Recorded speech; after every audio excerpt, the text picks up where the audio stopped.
खास जो हमारे साथ आप जुड़ चुके हैं, जो हमें बताएंगे नतीजों के दम पर कौन से स्टॉक्स फोकस में रहेंगे और खबरें कहां से निकल कर आई हैं। शरद, सबसे पहले नतीजों से शुरुआत करेंगे।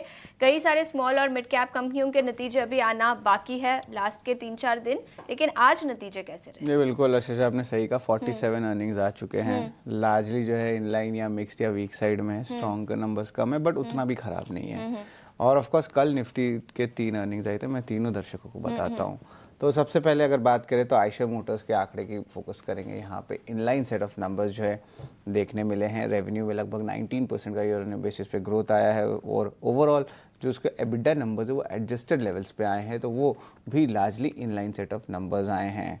वॉल्यूम ग्रोथ में ऑफकोर्स थोड़ी सरप्राइज भी आई है। ग्रासिम की बात करें तो स्टैंड अलोन नंबर्स में यहाँ पे वीक सेट ऑफ नंबर्स देखने मिले हैं। होल्डिंग कंपनी है तो ज़्यादा इम्पैक्ट स्टॉक में नहीं देखने मिलेगा। अपोलो हॉस्पिटल्स की बात करें तो largely inline set of numbers आया। एवरेज रेवेन्यू पर बेड 8% बढ़ा है, बट जो डोमेस्टिक बिजनेस है वहाँ पे रिकवरी जो है उसमें स्ट्रेंथ आई। तो ऑफकोर्स जो मैनेजमेंट गाइडेंस हो गया, जो कौन कॉल होगा 2:30 बजे, उस पर जो है बहुत बाजार की जो है नज़र रहेगी, खास करके Q4 अपडेट्स क्या आ सकते हैं और ओवरऑल रिकवरी कैसी लग रही है सेगमेंट में। तो ऑफकोर्स 3 निफ्टी अर्निंग्स के बारे में तो हमने आपको बता दिया, लेकिन एस्कॉर्ट्स क्यूबोटा की बात करें तो यहाँ पे स्टैंड अलोन बेसिस पे जो है largely inline set of numbers देखने मिला है। सिक्वेंशियली यहाँ पे रेवेन्यू लगभग 30% बढ़ा है। अब हम बात करते हैं नाल्को की। स्ट्रॉन्ग सेट ऑफ नंबर्स आए हैं यहाँ पे और अच्छे जो एल्यूमिना स्प्रेड्स है उसमें भी इंप्रूवमेंट आई और एल्यूमिना प्राइसिंग में भी जो है उनके ऑपरेशनल नंबर्स को एड किया। मार्जिन देखिए 1121 बेसिस पॉइंट सिक्वेंशियल बढ़ा है, तो नाल्को के नतीजे बहुत स्ट्रॉन्ग आए हैं। वही जीएसएफसी की बात करें तो यहाँ पे कमज़ोर नतीजे देखने मिले हैं। रियलाइजेशंस कम हुए हैं, उसके कारण जो ऑफकोर्स मार्जिन्स में भी इम्पैक्ट आया है और overall week set of numbers आए हैं।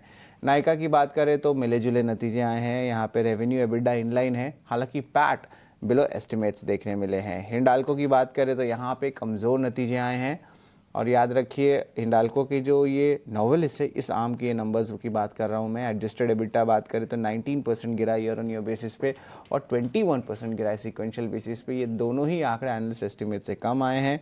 शिपमेंट्स में भी डिक्लाइन आई है और जो परफॉर्मेंस की इम्पैक्ट देखी गई है इसका कारण ये है क्योंकि वॉल्यूम्स कम आए हैं और स्क्रैप प्राइसेस में बढ़ोतरी आई। तो उसके कारण क्या हुआ है, जो ऑपरेटिंग लेवरेज है वो कम हुआ है, उसके कारण मार्जिन्स में गिरावट आए। हालांकि चौथे तिमाही के लिए उन्होंने एक अच्छी आउटलुक दी है।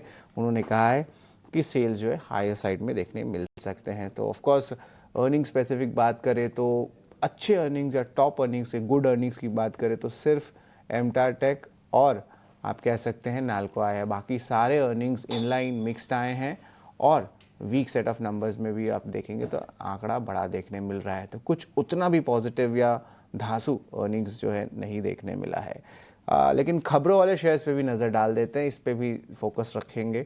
सिंजीन की बात करें तो जोनाथन हंट ने रेजिग्नेशन दे दिया एमडी के पोस्ट से और सीईओ के पोस्ट से। 9 साल तक ये जो थे इस लीडरशिप रोल में थे।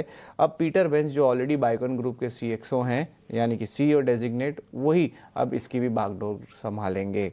महिंद्रा लाइफ स्पेस डेवलपर 13 फरवरी को इंपॉर्टेंट बोर्ड मीट है फंड रेस के लिए।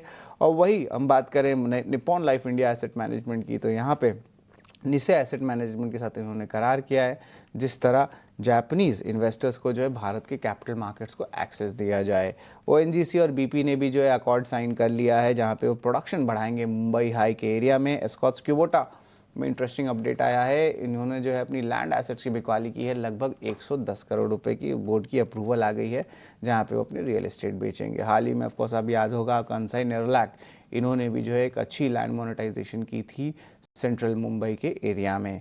लुपिन की बात करें तो यूएसएफडीए की अप्रूवल आ गई है और ये जो है कफ कोल्ड की जो कॉमन एलर्जी होती है उसकी दवा की अप्रूवल आई है। स्टॉक के लिए माइल पॉजिटिव रहेगा। और आरवीएनएल के लिए याद रखिए कंपनी को L1 बिडर मिला है साउथ वेस्टर्न रेलवे के लिए। 355 करोड़ का ये ऑर्डर है और इंटरेस्टिंगली कवच सेगमेंट का ऑर्डर है।